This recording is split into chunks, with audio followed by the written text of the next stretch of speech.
So should Dems knock it off and get behind the front runner, or just keep eating each other alive with fava beans and a nice Chianti?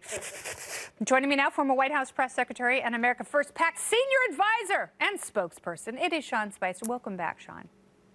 Great to be back. Thank you. That was probably the most entertaining memo that I've heard all day.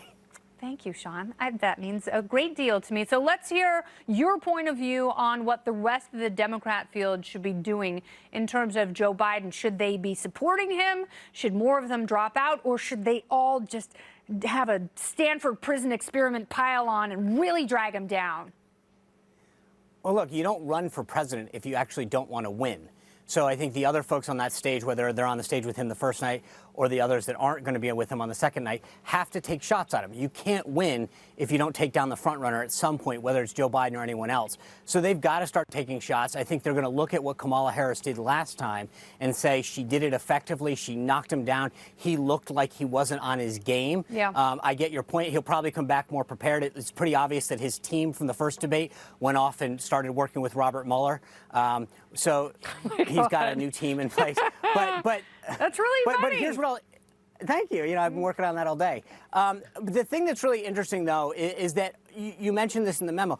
Biden's running for Obama's third term. Sure. He is not a great candidate. He was elected to the Senate in 1973. He's run for president twice and failed epically. He literally, the only reason he's doing as well is not just name ID, but it's also that he's associated with Barack Obama, who's still very popular in the Democratic field, if you will. And so he's trapped. At one point, he has to talk about the past. He has to associate himself with Obama and talk about their successes. On the other hand, he has to be forward-leaning, which all the other folks are. So he's got this conundrum about how to, it's almost like he's playing prevent defense. He's got to figure out, how do I preserve the lead? And right now, you've got everyone taking shots at him, plus talking about the future and one-upping themselves as far as going to the left. Yeah. Biden's trying to preserve this space that he has.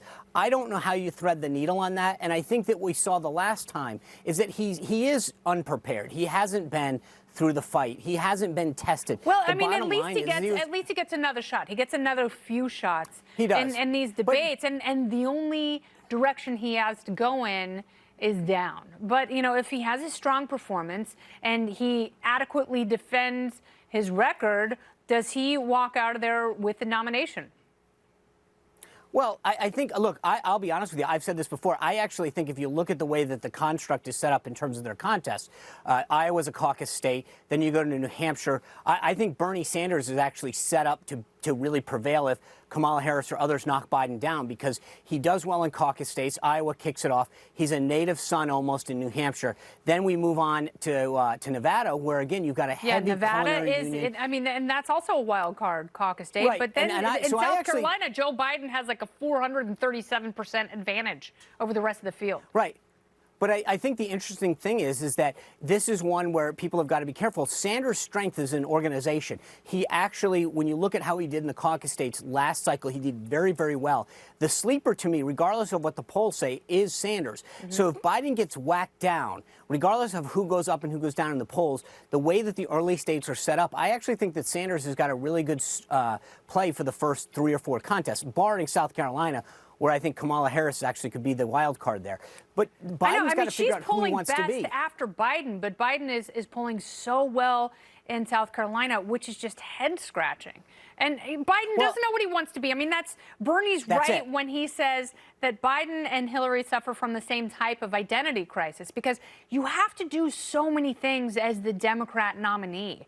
You have to be, and I've used the word transformational a bunch, but, of course, you have to reach out to younger progressives. He also has a god-awful foreign policy and criminal justice record that he has to defend. He has to prove he's not Hillary. He has to pretend that he's Barack Obama. He's already wounded, considering where he started when he entered the race.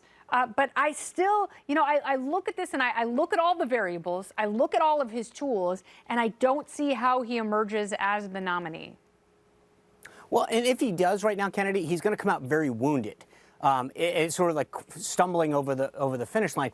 I agree with you. I don't think right now that the way his trajectory is going that he's going to be the nominee. But I think it's going to be interesting because I give credit to Kamala Harris in the last debate. She threaded that needle perfectly. Everybody was worried about how an attack on Biden was going to come off.